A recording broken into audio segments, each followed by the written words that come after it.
Modern review में आपका स्वागत है। मैं हूं आपका दोस्त और होस्ट। आप लोग मुझे मॉडर्न बुला सकते हैं। तो आज मैं रिव्यू करने वाला हूं वन पीस चैप्टर 999।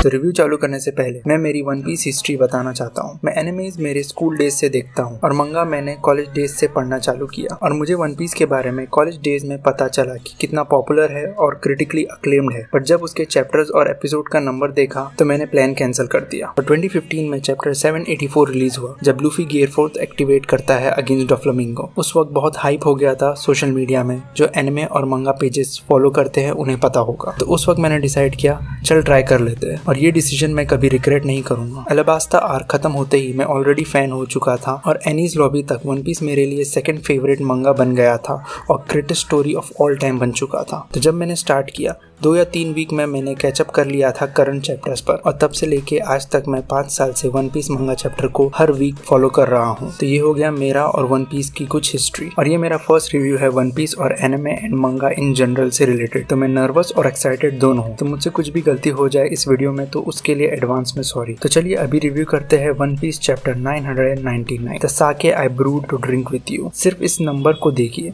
ये एक बहुत सारे अचीवमेंट्स में से एक है जो दूसरे मंगा सपने में भी ये नंबर टच नहीं कर सकते। और नेक्स्ट चैप्टर होगा 1000। तो इस वीक का कवर पेज एक हाफ कलर स्प्रेड है जिसमें हमें जोरो, सांजी, चॉपर, नामी, उसॉप, फ्रैंकी दिखते हैं और ब्रुक का हाफ फेस देखने मिला। नेक्स्ट चैप्टर में इसका हाफ कलर स्प्रेड होगा जिससे ये एक फुल कलर स्प्रेड बन जाएगा। तो ये चैप्टर शुरू होता है फ्लैशबैक में जब एस वानो आया था कुछ सालों पहले और ओनिगाशिमा में अटैक किया था काइडो को मारने के लिए। और वहाँ एस की फाइट होती है यामाटो से और यामाटो एस को बताती है कि काइडो और उसकी आर्मी यहाँ नहीं है और हमें एक शॉट दिखता है जो एस ने तबाही की है वहाँ। और इस फाइट में एस और यामाटो की बॉन्डिंग हो जाती है क्योंकि दोनों अपने फादर से नफरत करते हैं। बहुत अजीब टॉपिक से दोनों की बॉन्डिंग हुई है पर हुई है। और यामाटो ड्रैगन स्टैचू तोड़कर बताती है कि उसे भी सेल करना है, एडवेंचर करना है, फ्री होना है ओडेन जैसे। और तभी एस ड्रैगन के फेस पर पंच करता है और ड्रैगन का फेस मेल्ट कर देता है। ये देखकर अच्छा लगा कि एस अपनी निशानी छोड़कर गया था जो आज भी वही है। और उसके बाद यामाटो एस से पूछती है कि वानो के बाहर कुछ और पायरेट्स है जो अपना नाम बना रहे हैं। और यहाँ पर एस केविन नाम लेता है और भूल जाता है उसका पूरा नाम। अगर आप लोगों को याद होगा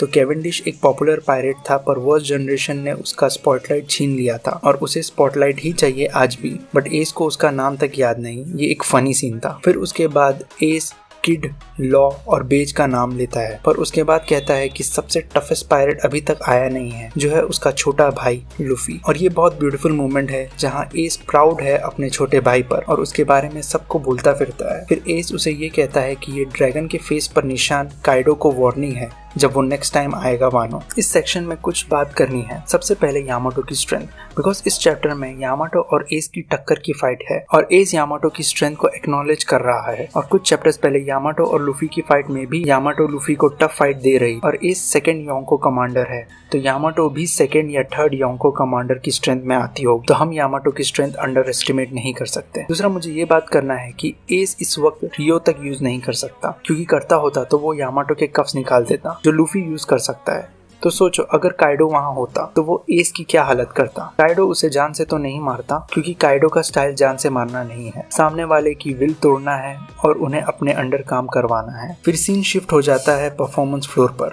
हम आ जाते हैं जहाँ मार्को फिनिक्स फॉर्म में ट्रांसफॉर्म होता है और जोरो को कैरी करता है स्कल के टॉप पर जाने के लिए। तभी मार्को को याद आता है जब एस व्हाइट बियर्ड को बोल रहा था उसको जाने देने की परमिशन के लिए काइडो को मारने, पर व्हाइट बियर्ड मना करके एस को मारता है। तभी ईजो बताता है कि हमें लॉर्ड ओडन की डेथ के कुछ सालों बाद पता चला और मार्को कहता है कि वो लोग ने कई बार सोचे जाके लड़ने का पर कैजुअलिटीज का सोच कर रुक गए। और व्हाइट बियर्ड एस को कहता है कोजुकी ओडन जिसे नहीं मार पाया उसे एस कैसे मारेगा। और ईजो मार्को एस को कहते हैं कि पॉप्स ने कभी परमिशन दिया वानो जाने का तो हम भी आएंगे। और ये याद सोचकर मार्को के आंखों में से आंसू आ जाते हैं। फिर ऊपर क्वीन और किंग दोनों अपने फुल ट्रांसफॉर्म स्टेट में होते हैं।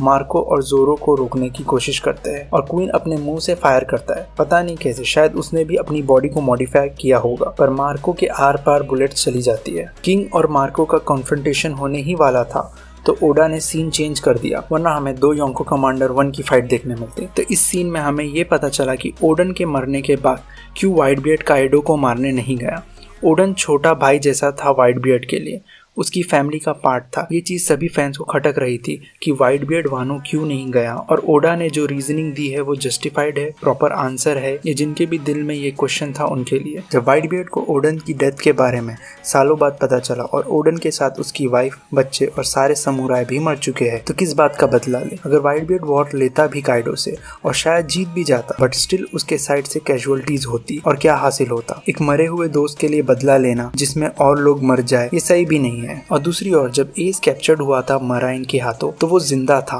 उसको बचाने का चांस था, तो व्हाइट बियर्ड ने अपनी जान गंवा दी एस को बचाने में। और जो मैंने कहा व्हाइट बियर्ड जीत भी जाता फाइट, इसलिए क्योंकि मुझे लगता है व्हाइट बियर्ड काइडो से स्ट्रॉन्ग था। ज्यादा गैप नहीं था उनकी स्ट्रेंथ में, बट स्टिल स्ट्रॉन्ग था। और ये मैं ओल्ड व्हाइट बियर्ड की बात कर रहा हूँ, प्राइम व्हाइट बियर्ड की नहीं, क्योंकि जब ओडन व्हाइट बियर्ड पर अटैक करता है तब दोनों के बीच में स्ट्रॉन्ग क्लैश होती है, पर हमें ये समझ आ गया कि व्हाइट बियर्ड फिर भी स्ट्रॉन्ग था ओडन से। और जब ओडन रॉजर पर अटैक करता है तो रॉजर उसे दूर फेंक देता है अपने अटैक से, और रॉजर और व्हाइट बियर्ड लगभग सेम लेवल पर थे स्ट्रेंथ में जब उन दोनों की फाइट होती है। शायद कह सकते हैं रॉजर स्लाइटली स्ट्रॉन्ग होगा व्हाइट बियर्ड से। और वही जब ओडन और काइडो की फाइट होती है तब ओडन काइडो को सीरियसली इंजर्ड कर दिया था, वो तो धोखे से काइडो ओडन को हरा पाता है। तो जब काइडो को ओडन डिफिकल्ट पड़ रहा था तो जाहिर सी बात है व्हाइट बियर्ड तो गारंटी हरा देता काइडो को। और even weak old white beard पे भी काइडो कभी हिम्मत नहीं करता अटैक करने की, ये भी नोटिस करने की चीज है। तो ये मैं कह सकता हूँ स्ट्रेंथ वाइज रॉजर स्ट्रॉन्ग और इक्वल है व्हाइट बियर्ड से, व्हाइट बियर्ड स्ट्रॉन्ग है ओडन से, और ओडन सेम या स्लाइटली स्ट्रॉन्गर था काइडो से। फिर सीन शिफ्ट होता है स्कल के ऊपर, और तब बिग मॉम काइडो को बोलती है कि सबको मारना, बस निको रॉबिन को जिंदा रखना पोनिक्लिफ रीड करने के लिए। तो काइडो बिग मॉम को कहता है कि 3 आइड वाली लड़की तो है तेरे पास। तो बिग मॉम कहती है कि वो पुडिंग का अवेकनिंग होने का इंतजार नहीं कर सकती। उसके बाद बिग मॉम कहती है कि वो काइडो को छोटा भाई समझती है,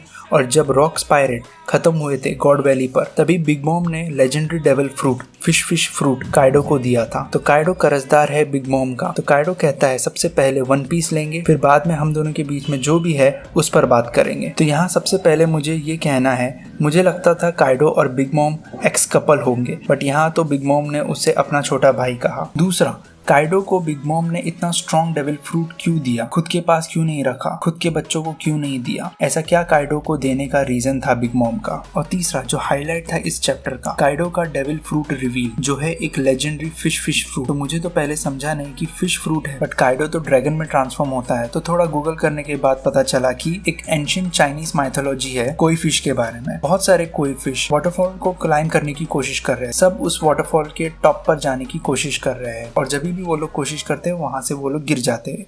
वो बहुत डिफिकल्ट है उसके ऊपर क्लाइंब करना। 100 सालों तक बहुत सारे कोई फिश ट्राई करते हैं, कुछ हार मान जाते हैं, कुछ गिर जाते हैं, पर एक सबसे स्ट्रॉन्गेस्ट कोई फिश होती है जो स्ट्रगल करके पूरी ताकत से बिना हार माने वाटरफॉल के टॉप पर पहुंच जाती है। तो उसे गॉड की तरफ से रिवॉर्ड मिलता है और उसे कोई फिश से ड्रैगन में ट्रांसफॉर्म कर दिया। तो ये है काइडो का legendary devil fruit fish fruit. तो वानो की स्टार्ट में ही फोरशैडोइंग हुई है जहां बहुत सारे कोई फिश वाटरफॉल के ऊपर चढ़ने की कोशिश करते हैं, और इससे ये भी डाउट क्लियर हो गया जो सब पूछ रहे थे, अगर काइडो को मरना है तो सी में डूब के क्यों नहीं मर जाता, क्योंकि वो एक डेविल फ्रूट यूजर है, वो तैर नहीं पाएगा। पर अभी हमें पता चला कि काइडो के पास फिश फ्रूट की पावर है, तो वो पानी के अंदर नहीं मर सकता। वो डूब जरूर सकता है, तैर नहीं सकता, पर मरेगा नहीं, जैक की तरह ही। जब जैक सी में डूबा हुआ था पर जिंदा था। तो यही चैप्टर खत्म होता है, और बहुत ही अमेजिंग चैप्टर था। हमें एस का फ्लैशबैक देखने मिला कि उसने क्या क्या किया वानो में, और क्यों व्हाइट बियर्ड ने काइडो से वॉर नहीं किया, और काइडो का डेविल फ्रूट। नेक्स्ट चैप्टर 1000 जो एक ग्रेटनेस होगा ओडा की तरफ से, श्योर, इसमें कोई डाउट नहीं। और नेक्स्ट चैप्टर जनवरी 3 को रिलीज होगा सीधा नेक्स्ट ईयर 2021 में। अगर आपको ये रिव्यू अच्छा लगा तो इस वीडियो को लाइक और शेयर करें, और कमेंट्स में बताएं आपको कैसा लगा ये वीडियो। सब्सक्राइब भी करें इस चैनल को।